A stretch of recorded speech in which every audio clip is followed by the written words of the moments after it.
Kakasuhan na rin daw mga kababayan yung mga nagpapakalat ng fake news, hindi lang yung sa Middle East crisis, kundi pati na doon sa health ng ating Pangulong Bongbong Marcos. Sabi ni Presidential Communications Office Secretary Dave Gomez.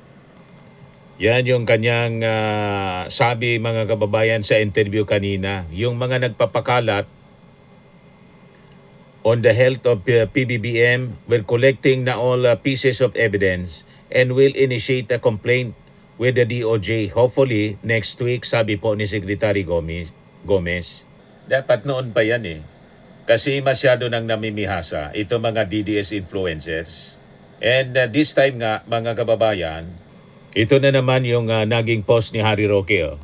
Dahil nawawala si Bangag, let Sara lead now. Paano nawawala si President Bongbong Marcos?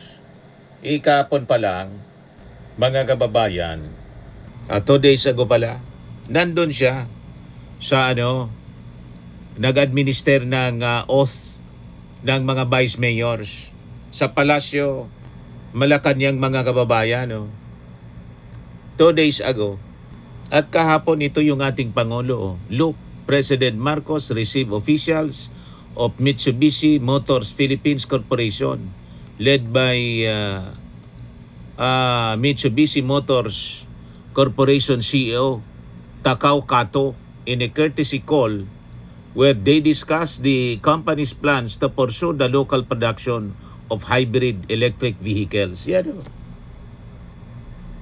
At ka-meeting niya, mga kababayan, afterwards, yung mga officials, cabinet secretaries, yan yung meeting kahapon.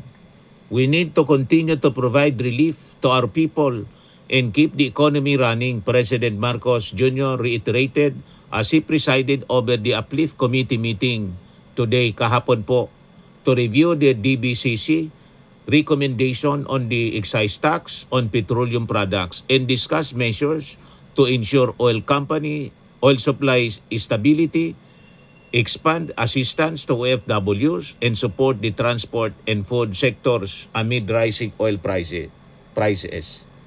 Walang tigil sa pagtrabaho yung ating Pangulong Bongbong Marcos habang si Sara Duterte, puro pansarili, nasa kampanya doon sa Ifugao. At ngayon tumakbo, mga kababayan, sa Supreme Court yung kanyang mga abogado para itigil yung hearing ng Congress sa impeachment complaints laban sa kanya. Diba, mga kababayan?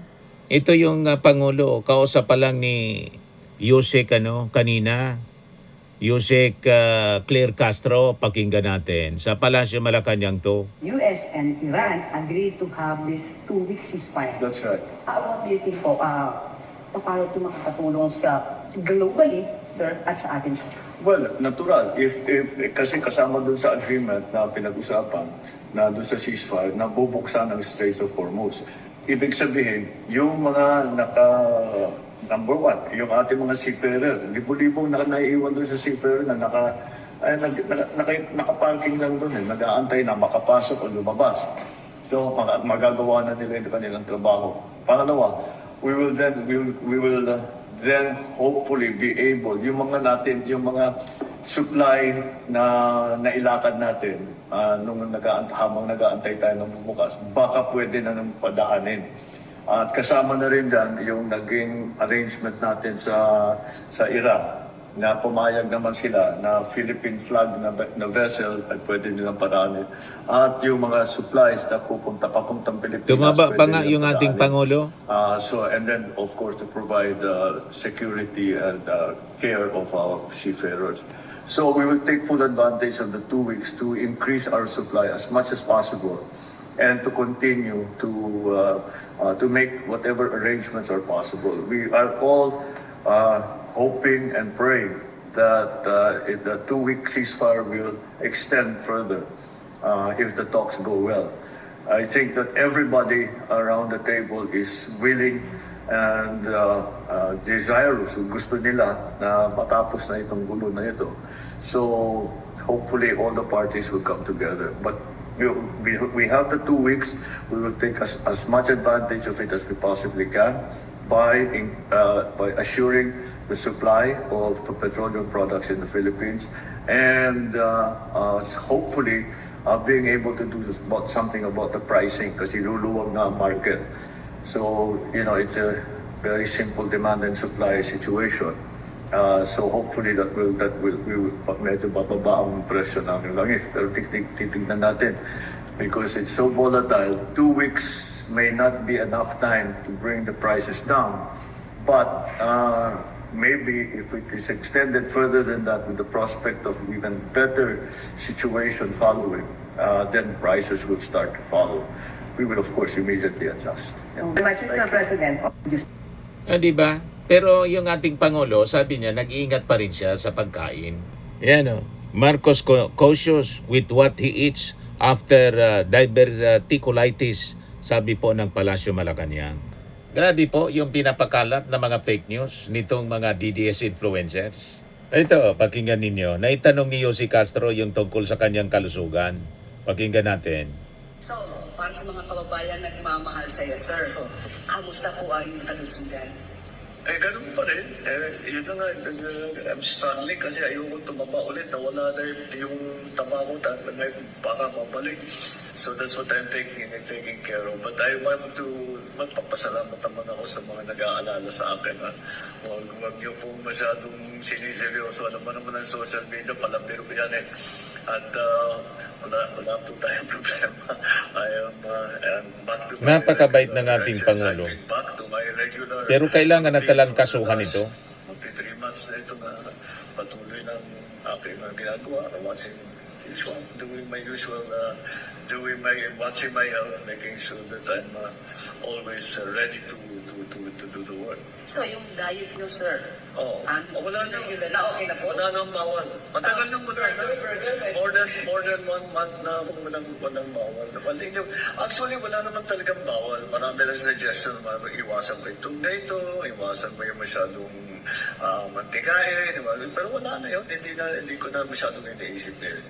Good news po yan. So, para sa mga kababayan nagmamahal sa iyo, sir, Di ba, mga kababayan? Puro paninira yung pinapakalat, mga kababayan nitong mga DDS influencers. Kita naman po ninyo, puging-pugi yung ating Pangulo.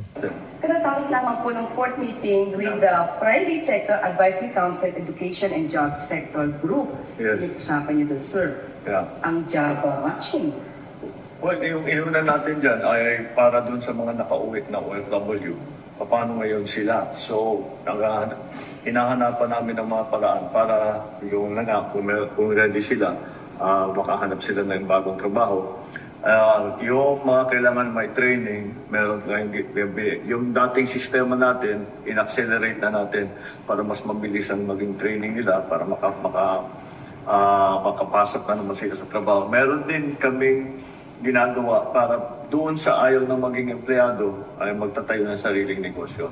Nagtatayo sila ng sarili nilang negosyo, so we'll also help them with that. Kasama na din yung support sa mga pautang, etc. And the digitalization, of course, yung mga MSMEs kasi mapapasok yan sa MSMEs. So yun ang inuna namin. But of course, there are also all kinds of other issues. In terms of the new jobs that are napag-usapan na naman yung AI at kung paano natin kailangan accelerate yung AI integration into the system, not only government but the whole economic system. So yun, maraming mga suggestion na siyempre dahil na sa mga pangyayari sa Middle East, marami talagang pwede pang gawin na suggestion that came from the private sector side.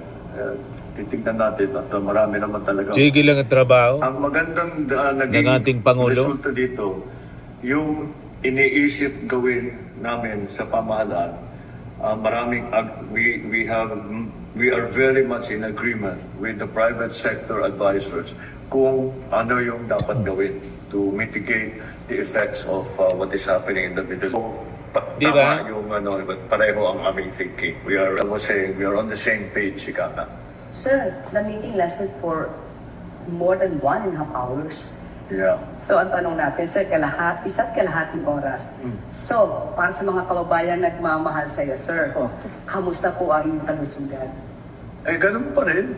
Yun na nga, I'm struggling kasi ayoko tumaba ulit. Nawala na yung Malinaw. taba na baka babalik. So that's what I'm taking care of. But I want to magpapasalamat naman ako sa mga nag-aalala sa akin. Huwag niyo pong masyadong siniseryoso. Alam mo naman ang social media, palabiro yan eh. At wala po tayong problema. I'm back to my regular exercise. I've been back to my regular routine for the last 3 months na ito na patuloy ng aking ginagawa. Watching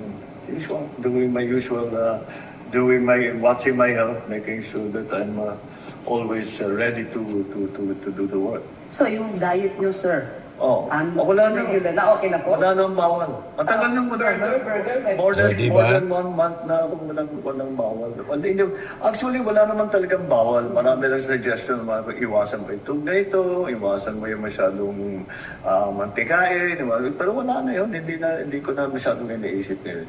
Good news po yan. But anyway, sir, mukhang may good news pa rin. Because yung US and Iran agreed to have this 2 weeks ceasefire. That's right. What do you think po, paano ito makakatulong sa globally, sir, at sa atin?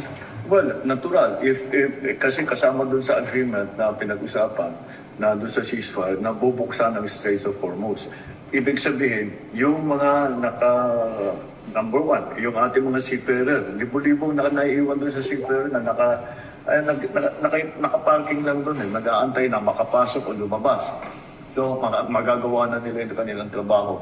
Pangalawa, we will then hopefully be able, yung mga supply na nailakad natin nung habang nag-aantay tayo ng bukas, baka pwede na nang padaanin.